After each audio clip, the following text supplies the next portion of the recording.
ভাইয়া তোমার বাইক করে আমায় কলেজে দিয়ে আসো না। ঠিক আছে বোন, চল। ভাইয়া একটা ল্যাপটপ কিনে দিবা, তাইলে পড়ালেখা করতে অনেক সুবিধা হইতো। ঠিক আছে বোন। এই প্রথম আমার ছোট বোন আমার কাছে কিছু চাইছে, তারে যেমনে হোক দিতে হবে। 5000 টাকা নেন আর আমাকে একটা ল্যাপটপ দেন। 5000 টাকায় ল্যাপটপের চার্জারও পাবি না। ফকিনীর পোলা বের হয়ে যা। একদিন এই শোরুমের মালিক হব, মনে রাখিস।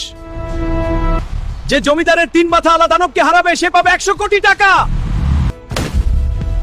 আমি লড়বো আমার বোনের জন্য, আজ্ঞা তোমায়। জয় জয়। এখানে এমন কোন মায়ের কাছে 3 মাস আলার সাথে।